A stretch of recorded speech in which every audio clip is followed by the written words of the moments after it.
A lot of struggle. Empezamos desde abajo. I would do my own flyer parties, and I'll hire the best groups in the city. And then we'll close. I'll hire my own band to close. We started like that. Then we had our first hit. We started going into clubs.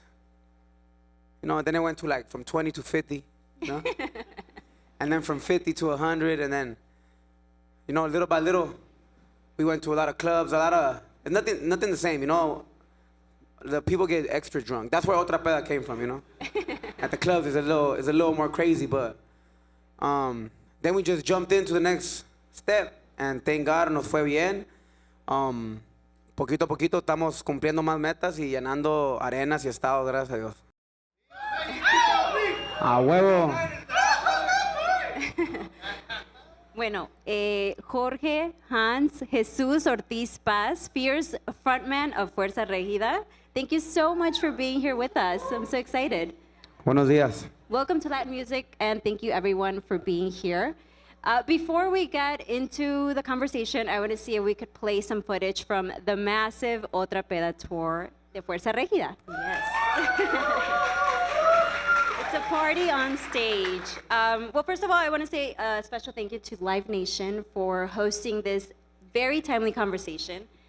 Jesus, when you see that footage, what do you feel? And were those your early shows like that, or no? Some of your earlier shows? We always got lit like that, but it wasn't the amount of people, the same amount of people. It was probably like 20. 20 people? Like 20. But we would all get lit and drunk, same thing. Yeah. But now we do it on algo más grande, pues, on a greater scale. On another level. It's another level.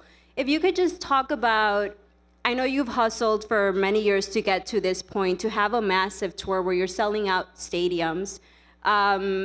What were those early days like in your career and those first shows like to get to this point? A lot of struggle. Empezamos desde abajo.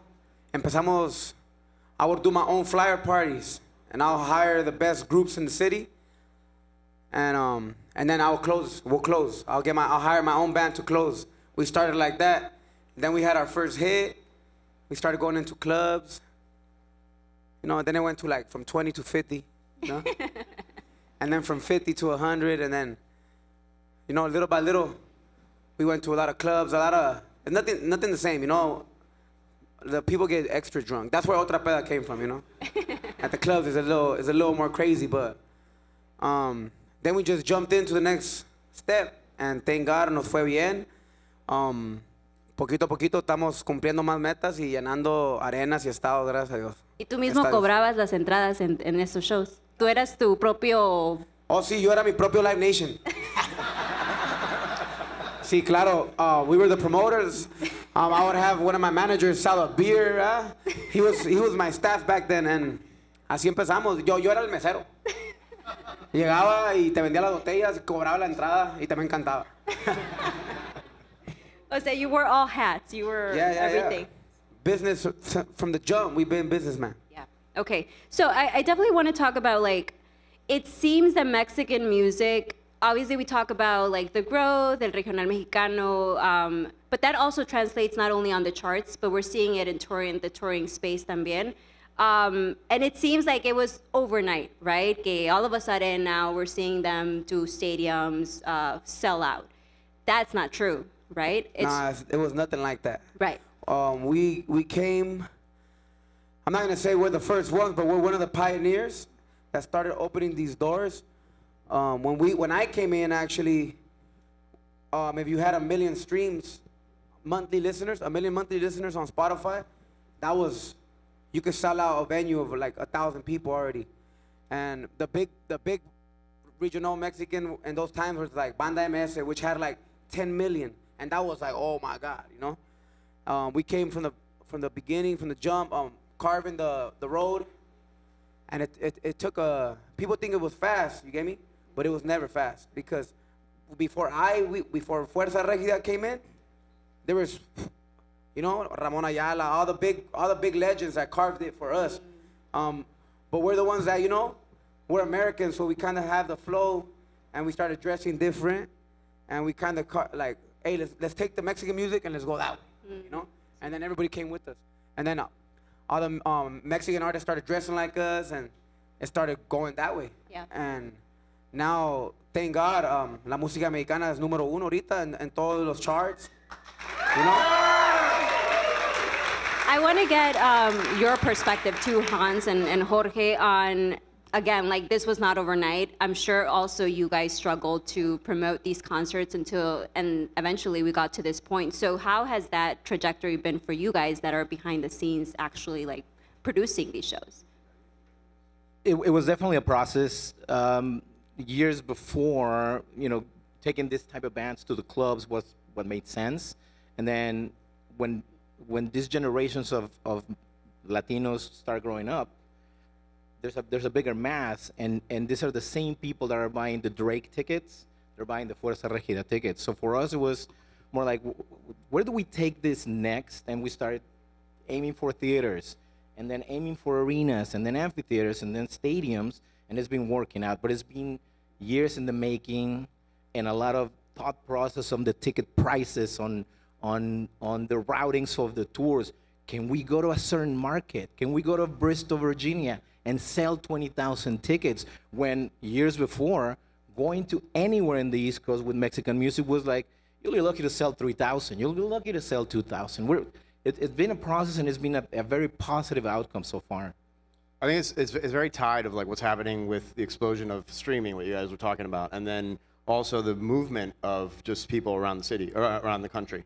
Right, so part of it, what we're seeing is sort of the history, the genesis of where Música Mexicana was touring or doing shows. It wasn't even really touring at that point, but Los Bailes was a big part of that, right? And then you saw that sort of transition into going into sort of real concert venues, and then moving into arenas, moving into theaters, and now I think that that's being interlaced with the new generation, Gen Zers. I mean, we're seeing 13, 14-year-olds that are listening to this music. That's the next generation. That's the future of what we're seeing. I have a question. Jesus is the future of Música Mexicana, right? I have a question for you guys.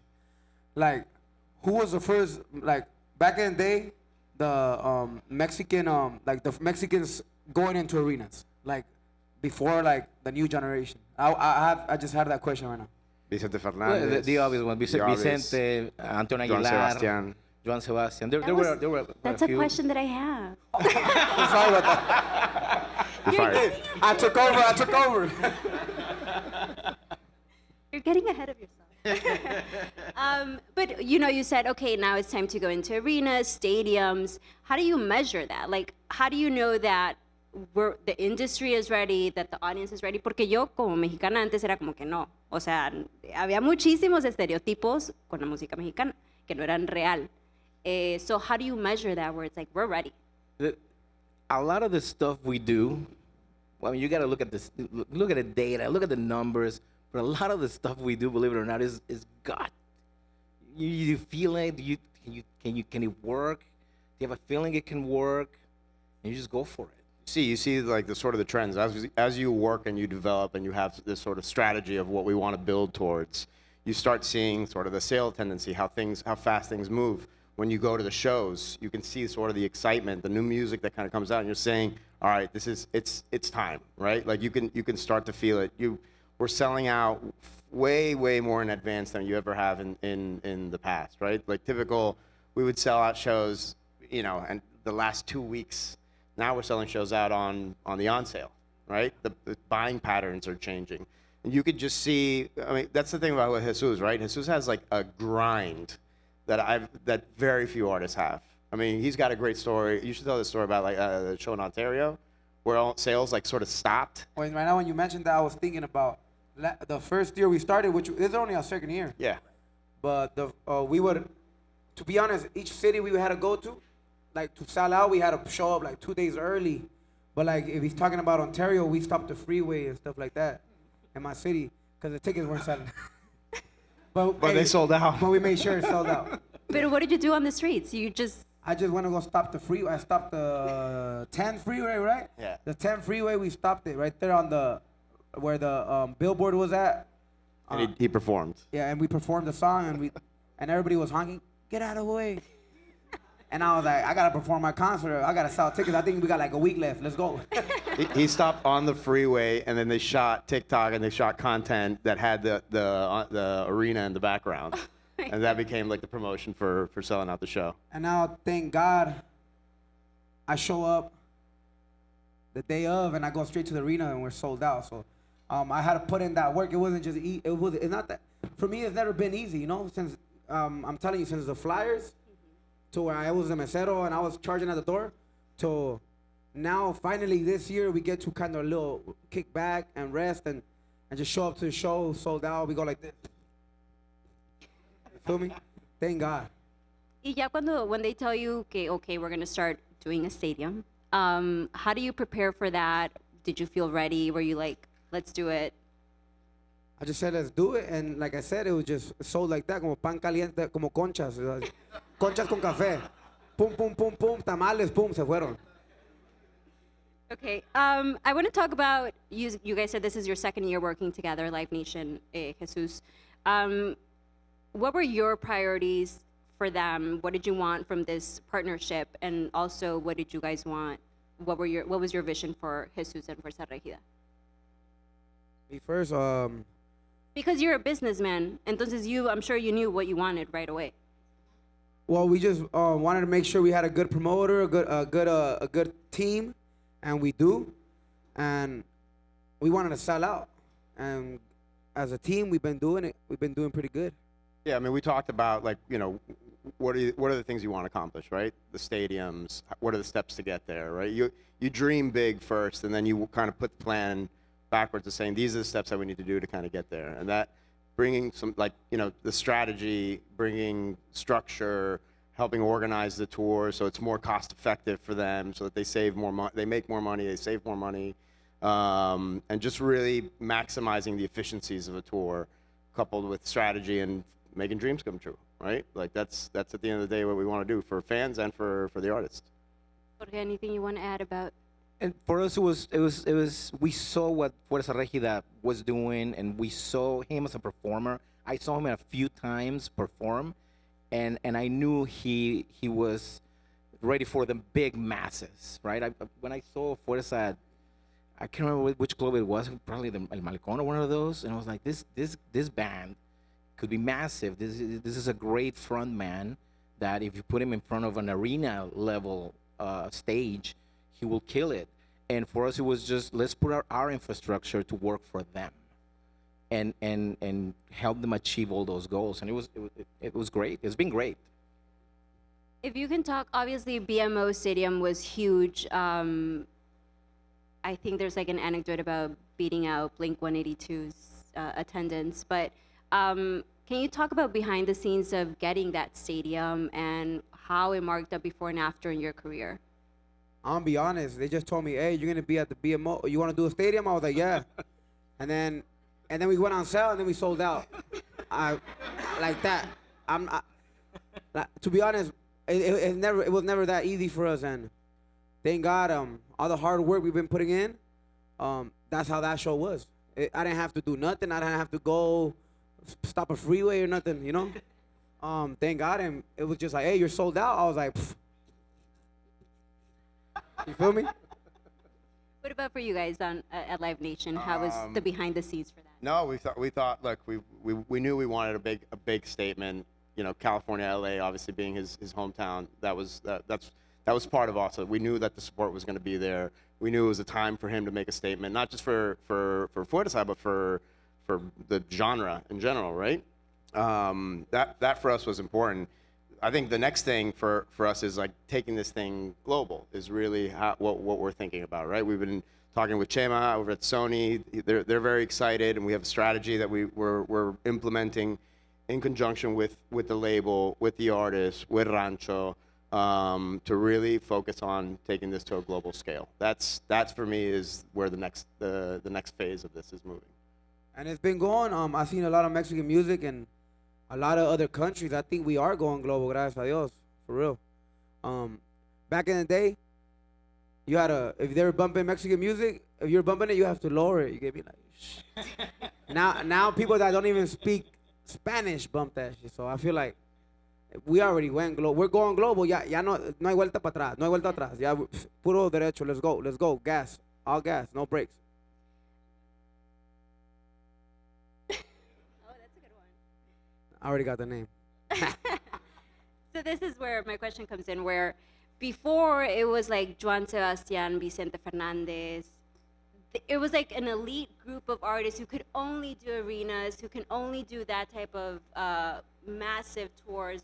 But what I love now is that you have young artists who are doing it. It's not just los que llevan años y they're legacy artists. It's young artists who are selling out stadiums, arenas, todo. Entonces, how important is that today that it's no longer just like the elite or like a specific list of artists who can actually sell out? How important is that to the industry and to sort of like the ecosystem for Latin music? I think it's important to the economy of this country, like the impact that the music is having by Mexican Americans born here or from Mexico, but like are speaking to that culture. Like that's the bigger story to tell, right? Like yes, it's great to touring, it's great for the entertainment business, it's great that is all thriving, but it's really like the contribution economically of that it's having in this country is really the impact that's being felt, right? That's I think the biggest thing that we have to have a conversation like macro what those things mean, right? That there are more artists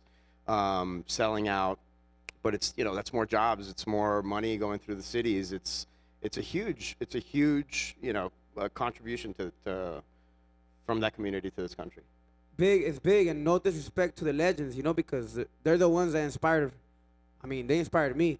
Seeing them, I love John Sebastian music, Vicente Fernandez, Luis Miguel, all the big dogs, But no disrespect to them, it was just like tío music, Oh, like, para los tíos. And now we made it hip, we made it. It's him, you feel me? Yeah, nosotros somos los tíos. Nah, Yeah. pero I do feel like now it's cool, Yeah. It's cool, we made it cool. Thank Before it God. wasn't cool, hasta nos daba pena decir que nos gustaba el regional Yeah, mexicano. you pull up to high school, you have to lower it and switch it for hip hop, So does that mean that because it is a younger generation of artists, it's younger people also buying tickets? We were walking around like we had shows with Marco Antonio Solis this weekend, and we were walking around the hallways, and we were seeing like the young 14-year-olds groups, not with their parents, not with. So and if you when like last year at a Junior Headcheck concert in Chicago, I went to walk around the room, and it looked like a high school prom. So true story, and you see like multi-generations going to the shows, to the Fuerza Regida shows, to the Junior H shows, to the Marco shows. Like I think it's more integrated than before. Before you would go to a Vicente Fernandez shows and you would see all the 30-year-olds, and that was it. That was it. Today it's a different story. I think the generations are growing up to be Americans, right? Whether they're Venezuelans or Mexicans or whatever, but they're Americans, and they're all going to the shows, and they're all listening to this music because they love it, because it was probably fed to them growing up, so they're buying the tickets. So all these new generations, and at the same time, you have the new acts, right? Gabito Ballesteros and Javi and this and that. They're all going to be developed, and they're all going to grow, most of them to this level. Some of them are going to stay at a certain level, but we got more stars coming behind the pioneers that are going to help us continue to develop this business. Do you see also like a lot of multi-generational fans? O sea, is it an audience donde son de todas las edades? Sí, yo miro, when I'm singing, miro un morrito aquí. No, they even bring a newborn. They have newborns. And then they have a little 5-year-old, and then they have a abuelita over there. So I'm over here, and then abuelita, I'm like, what up, baby girl? And then I make the abuelita shy. And then the husband's like,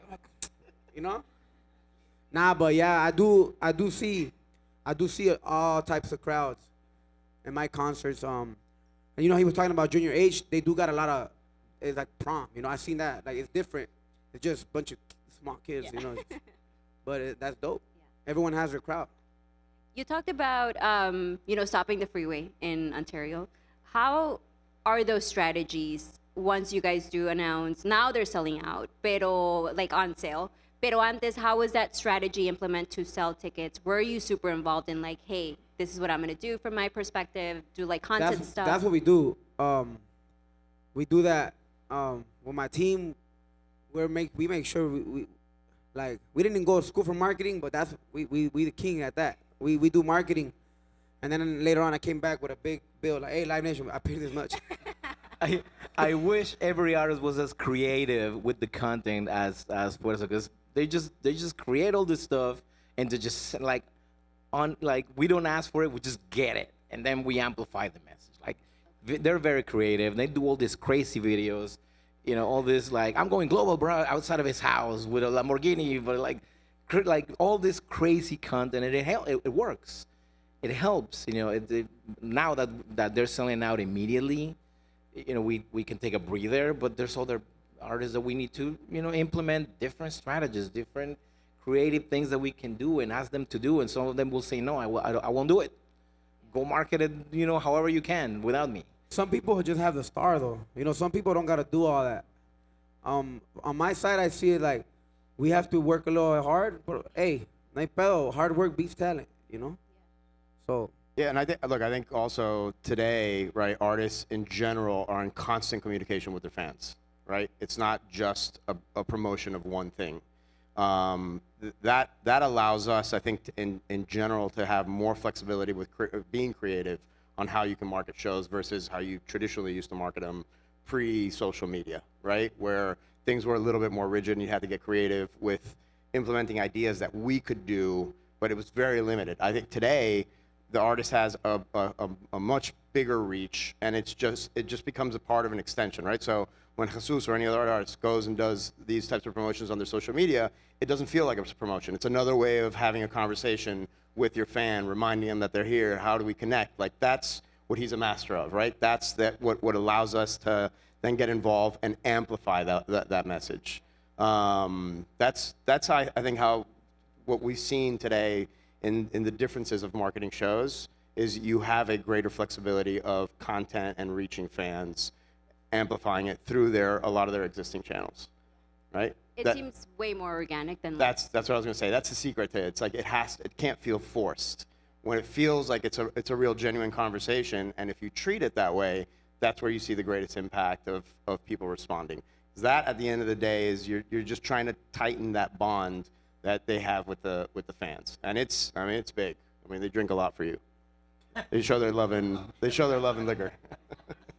It is called the Otra Peda Tour. I heard we broke some records, huh? We be breaking records in like a lot of places, right? On the alcohol. Well, yes. Big drinking crowd. What goes into a good strategy for, I know you guys talked about strategy, but does it differ when you're, say, promoting a reggaeton artist tour? Does it differ for a Mexican music artist? Does that strategy look different? Again, I think back to what we were talking about. Nothing can be cookie cutter. Nothing can be, rinse and repeat. I think when you do that, you're not genuine. You're not having a real conversation. You're not treating the fans with respect. You're not treating the artists with the respect that they deserve. So everything that we do starts with conception, sitting down with the teams, sometimes with the artists, and saying, what is this tour about, right? Otra Peda tour. All right, well, let's start developing ideas around the concepts that you're already doing with the tour. For every tour that we do, every marketing, it's all like hitting the creative block and like thinking about what is best for a launch. Sometimes they're simple launches, sometimes they're content videos that we'll produce, but we always try to start with the inception of what is the artist trying to accomplish creatively with their tour, and then how do we complement that for the launch. Creatively, what were you trying to accomplish? Like, what did you tell them? Mm-hmm. Party. It was just not a concert. Otra Peda. It's Otra Peda. That's it. But but that was part of the conversation. It was like, hey, this is not just a show. Like, we're gonna go and like this is gonna be a party. It's like the flyer parties. It's like when he was with his 20 friends and they were all getting drunk and like having a good time and partying. Like that's what this tour was trying to evoke, and it's really a party. You should go to the show. Yeah. We go to the concert, when we go to the show, we make sure I tell everybody like, hey, make sure you don't feel like you're at a concert. You're at the backyard with your tío, with whoever you want to be with. You're with Fuerza Regida drinking. That's it. Feel at home, and everybody just gets all drunk, you know. So the title of the panel is The Boom of Mexican Music in the Touring Space. Pero does that boom, can you break down what that means? Is it ticket sales? Is it bigger spaces? Everything. I think it's everything. You know, yes, they are doing bigger venues that weren't imaginable years ago. It is a boom in streaming, in visibility. Like, you know, yet now you have people that don't even speak Spanish singing the songs. There's a dude, what's his name, in Northern California? Jeff or I don't know, Brett? the white guy? Yeah. And he rocks. He's amazing, and he sings, you know, all this stuff. We had him at the He plays the guitar party and when we announced the tour. And then there's a black guy too. Yeah. Everyone just, they're learning. It's awesome to see all this, how this thing is becoming organically so massive and so well accepted in other cultures. So yes, ticket sales are amazing. We're really having fun. But culturally also, it means a lot to see that it's expanding, and then there's other countries, and there's Latin America, and then there's Spain, and we are yet to see where this is going. I don't think we're halfway done. Boom is tied to all it, right? It's the streaming. It's the biggest jump in consumption of any genre. I think only behind K-pop, right? Is the only one, but by a little bit. It just broke out. I mean, it's a huge jump in consumption. It's a huge jump in crossing over. It's a huge jump in hitting new territories, in growing into bigger buildings, right? I mean, we saw, and it's been, again, this is like the year that there's been a huge explosion, but I think over the last few years we've already seen it. I mean, we have Bukis was the first Mexican band, or first Latin band to do a stadium tour, was by Mexican music, right? I mean, that has been opening the way for what we're seeing today. Coupled with streaming, I think it becomes limitless. What I'd like to see is where there is a level of activity touring-wise that matches the general market, if you want to call it, in terms of the amount of territories that we're going to. When you're looking at going into Australia, when you're looking at going into New Zealand, like those are the things that I continue to see, because we've seen it now over the last 20 years.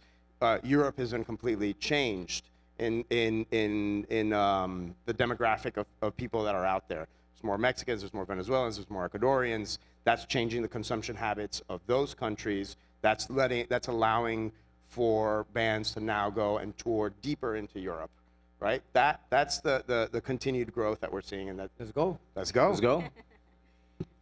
Jesus, did you ever imagine this in your career? ¿Cómo te lo imaginabas maybe like 6 years ago? Were you thinking stadiums?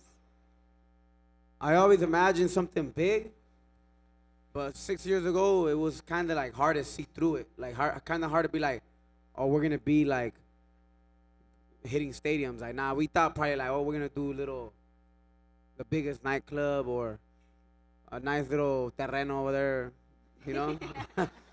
But that's it. I probably didn't see this.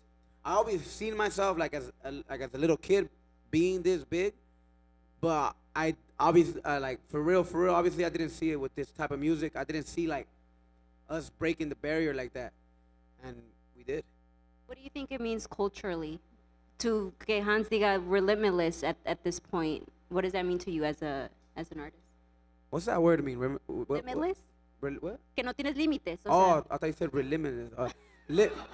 Limitless. No, yeah, like right now it's who knows how far it's gonna get, because it already crossed a lot of borders. Not just it's just not Mexico and U.S. Ya se fue. You get me?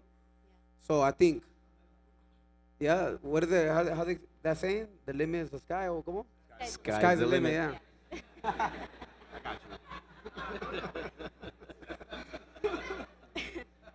Well, we have 5 minutes left, but I wanted to talk about the future of Mexican music in the touring space, what comes next for the genre, but also can all Mexican music artists expect now to sell stadiums?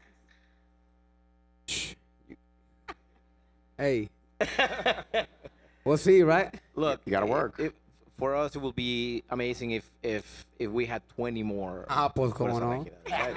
But you know, some are gonna make it, some are not gonna make it. But I think we will have a very healthy touring space for a lot of Mexican acts.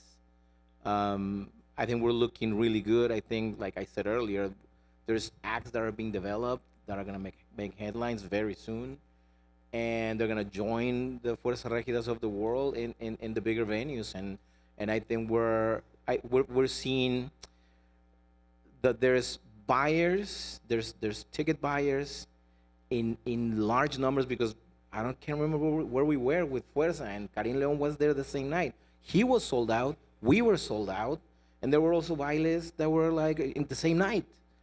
I think it was Denver. I can't remember what city it was. And we were like, Jesus, you know, he sold out, we sold out. There's people for everybody.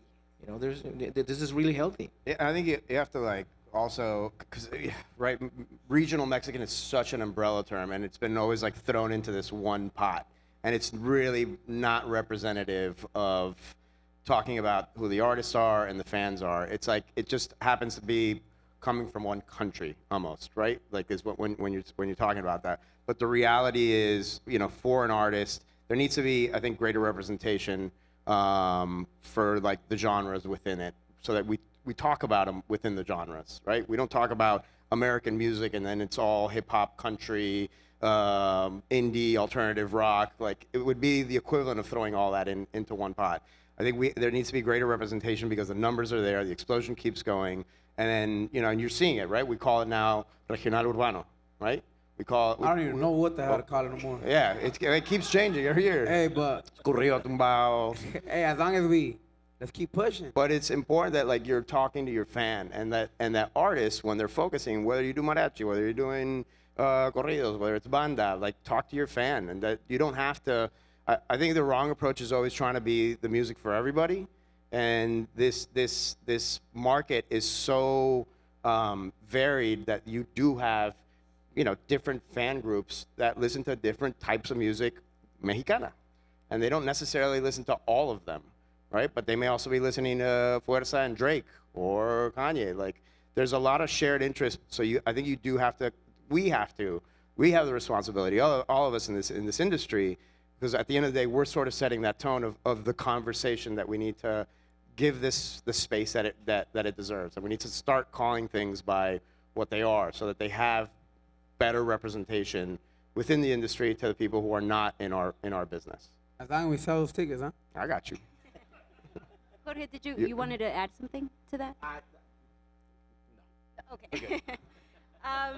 Yeah, I guess we could just spend, Jesus, where do you see yourself next? What's your goal in touring? Is there a space or a place where you are dying to go to?